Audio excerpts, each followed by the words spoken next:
I hope everyone's been enjoying the music so far. We'll be back to it soon, but first, we get a chance to sit down with the man behind the guitar, Aaron Schye. How are you feeling Hey, tonight, Aaron? I'm feeling energetic and satisfied. Good to hear. Yeah, it's great to have you in the studio. It's great to be here. Yeah, thanks for Yeah, having me. of course. Feeling energized after the set? Very much so. Music always energizes me, It's puts one me in of a good mood. it's one of the best things that life has to offer. I feel like. Yeah, So I feel like first, do you want to explain the Aaron Aaron dispute? yeah. Well, so there's this. People used to call me Aaron. I mean, years and years ago.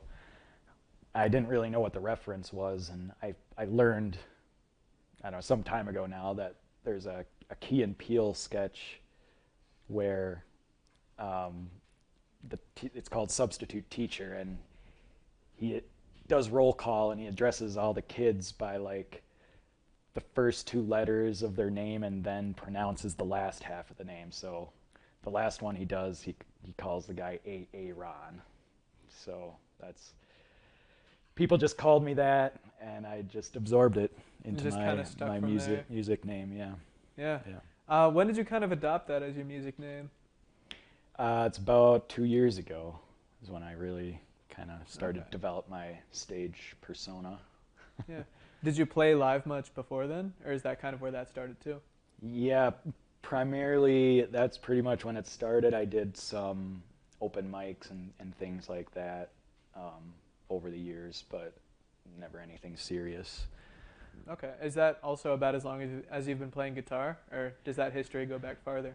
No, that goes back a ways. Yeah, I've been playing guitar for almost 20 years. I think when I was 18, I'm almost 38, so um,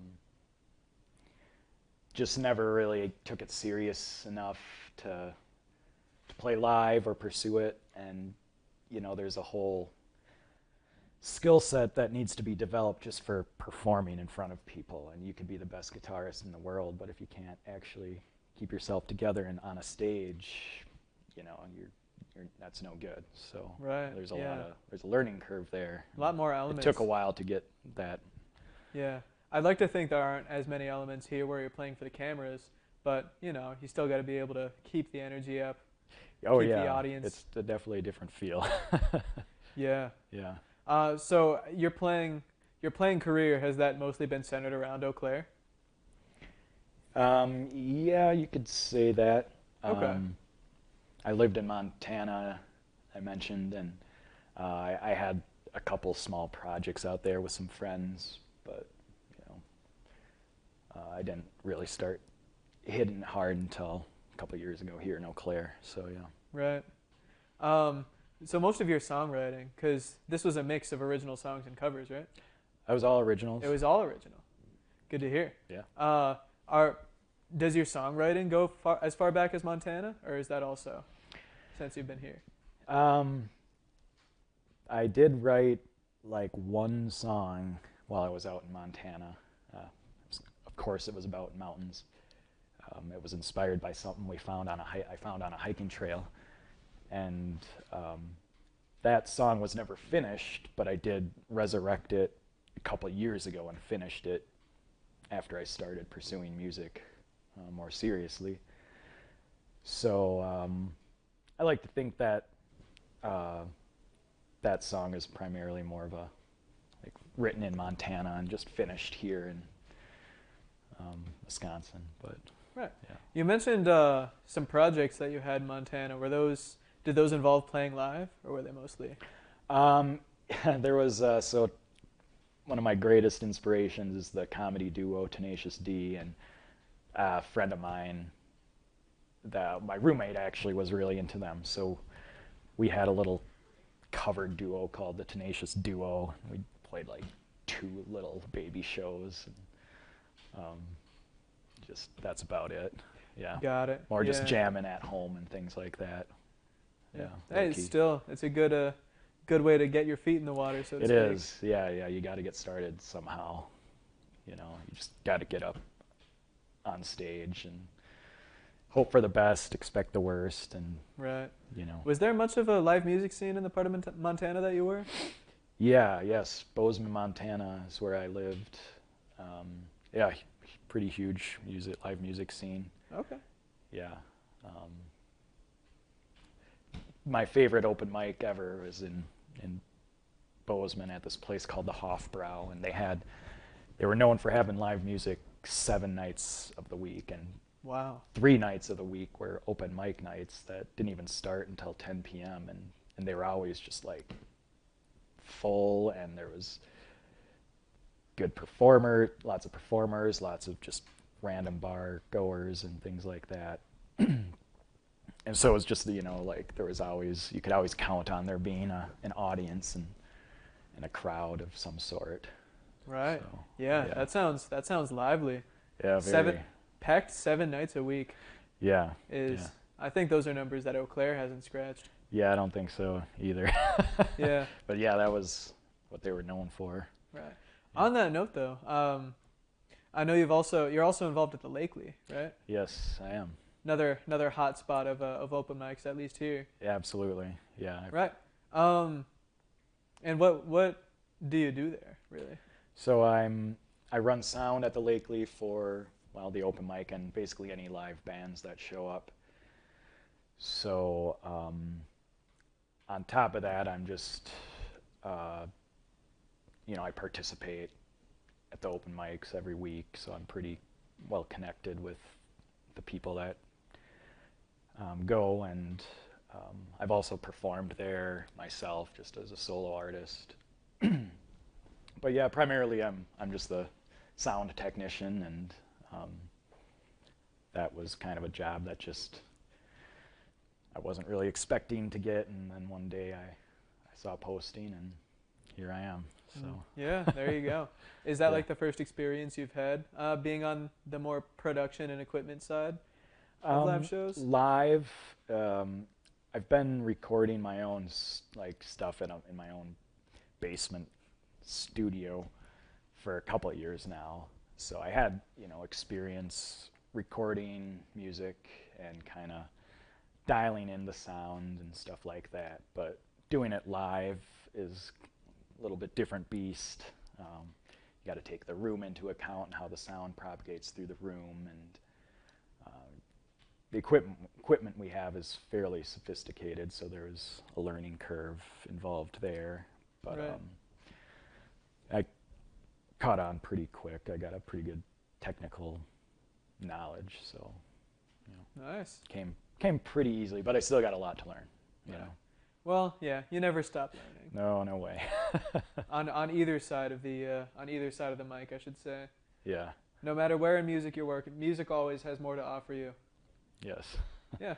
And on that note, I wanted to backtrack a little bit to your songwriting. Sure. So you mentioned like horror and mountains, obviously, as Yeah, prominent yeah. themes in your songwriting. Yeah, Are those absolutely. are those just things you're kind of naturally drawn to, or you do seek them out? I've been naturally a horror fan since I was a little kid. It wasn't really, I don't know exactly why I found that I liked horror, but 'cause my family didn't really watch a ton of horror. My brother isn't a horror fan, but it somehow resonated with me. And the mountains kind of thing, I took a trip out west with my family back in my younger teenage years, and that region of the country, of all the places I've been, just resonated with me more than any place else. And there's this kind of like feeling of mystery whenever you're out exploring the mountains, because it's kind of like this. You can't really experience that kind of thing in Wisconsin, but you can really get lost out there, and go in the middle of nowhere. And it's a feeling that you just can't really achieve unless you actually go out and do that. And so I did that a lot, and then, I like the solitude and all that goes along with the mountains. but it can also be dangerous, and I like that aspect of it too. So, Yeah. No. getting away from society is a nice thing now and then. So, Yeah, it's a very powerful image for sure. yeah, Lends yeah, itself to the music well. yeah, yeah, definitely. Yeah. So in terms of musical influences, I saw the Iron Maiden strap, Yeah. at least, and you mentioned Tenacious D. Are there any other ones that you don't think you would be the same without? Yeah. So Weird Al Yankovic, An the second icon. CD I ever owned when I was like in 5th grade, back in like '96 maybe, was Weird Al, and so I guess there's always there's kind of an element of weirdness in pretty much anything I write, I would say, and I always liked that he wrote about just anything, and it's not necessarily funny, but weird or different, and I just like the idea of writing about things that other people aren't writing about, and I mean, Iron Maiden is the greatest heavy metal influence on me, but heavy metal had a huge influence on me. That's when I started playing guitar. It was mostly heavier music and stuff like that. So bands like Megadeth, Metallica, symphonic metal. Most average person isn't familiar with, but there's one of the biggest bands in Finland is a symphonic metal band called Nightwish, and they've had a huge influence on me as well, because I like to try to tie some symphonic elements into the music if I can. And I grew up listening to classical music too, like Mozart is probably my favorite. There's a movie called Amadeus that came out in the '80s, and it's like one of my favorite movies, and I saw that for the first time in elementary school, and so that has always had a huge impact on my interests and whatnot. Yeah, that's a good combination. I feel like classical and metal, because It on the is, yeah. surface they feel like polar opposites. Mm-hmm. But metal borrows so much, especially symphonic metal. Yeah, it Borrows so does. much from like the classical composers. Mm-hmm. You know. Yeah.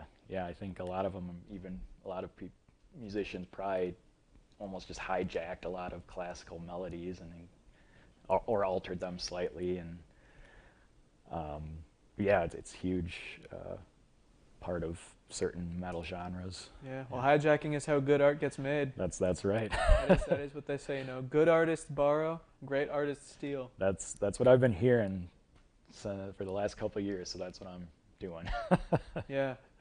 Yeah. So you listening wise, you dabble in a lot of metal. Do you tend to, do you play mostly acoustic guitar, or do you do electric as well? Yeah, I'm starting to incorporate more electric into the routine. It started out as my live was just acoustic, but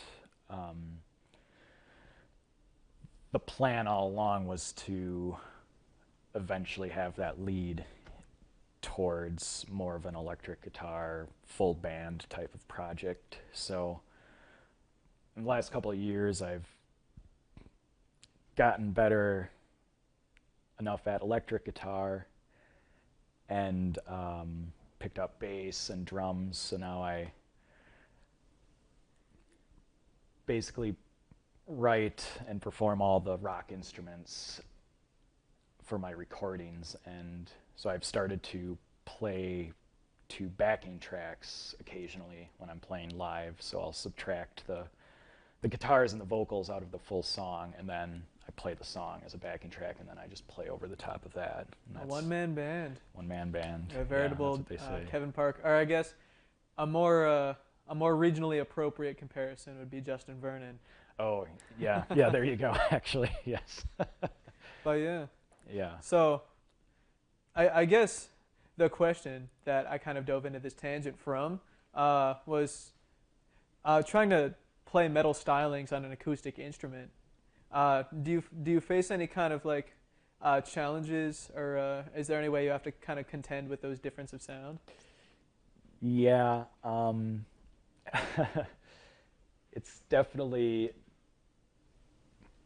when you're playing metal music, you're using a really high gain instrument. So in some ways, it covers up your mistakes, but in some ways, it also enhances mistakes.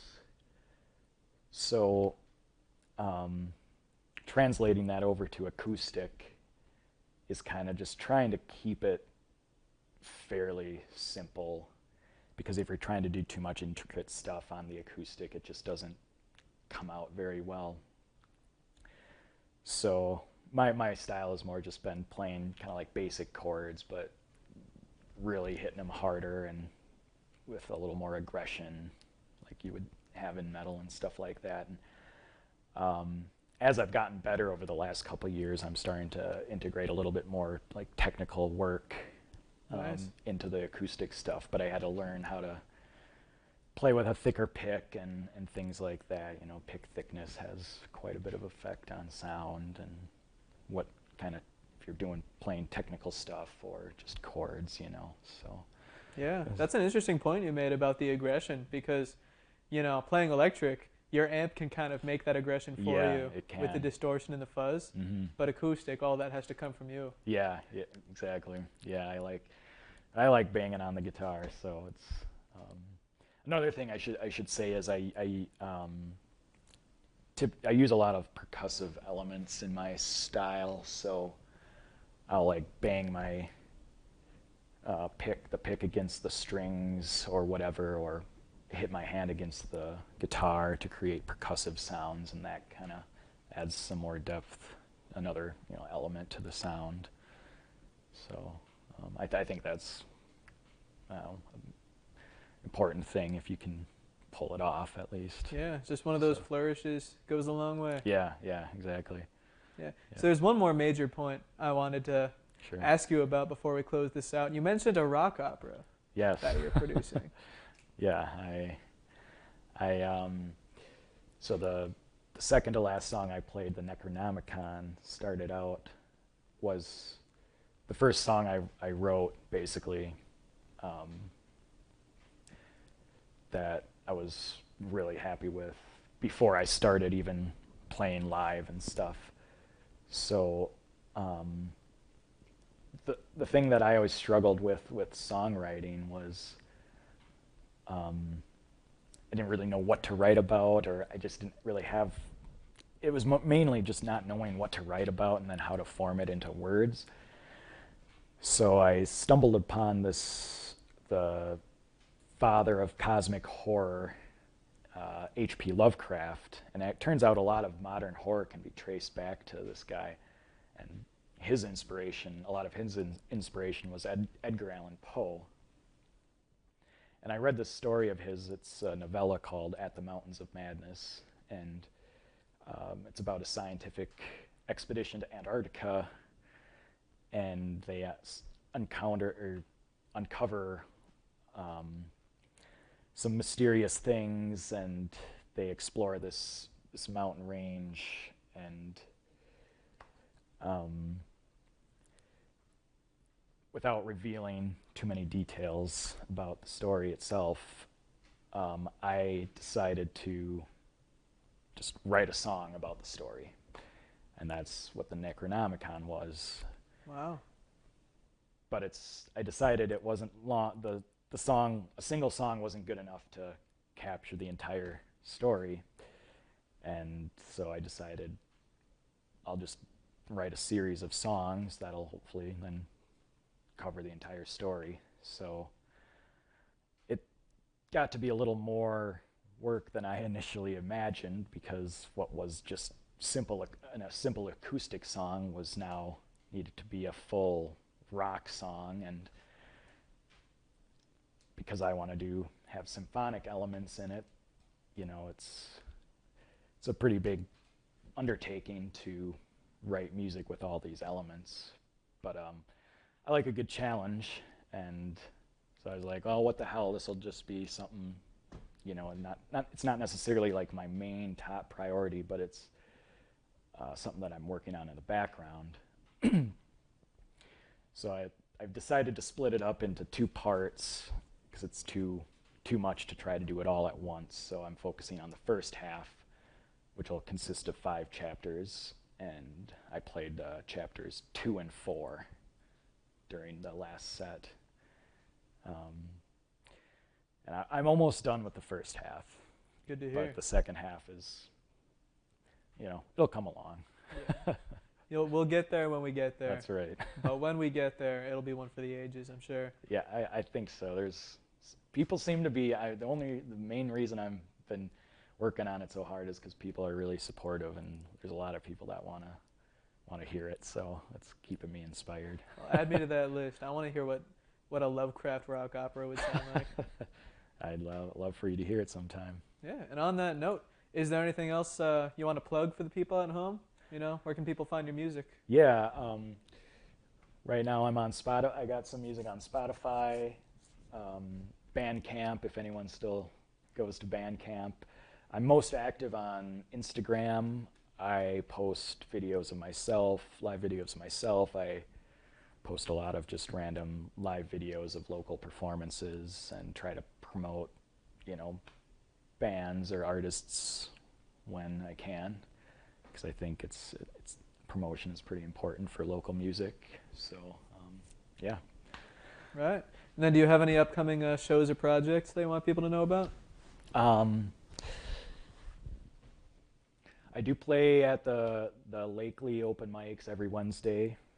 That goes from 7 to 10. And then the last Thursday in every month at the Red Mixer, we do a comedy show. And I host part of that. And then I also do some musical comedy too during that. And we do that once a month, last Thursday of every month at the Red Mixer. And I don't have any other shows on the schedule at the moment, but I'm sure I will soon. Right.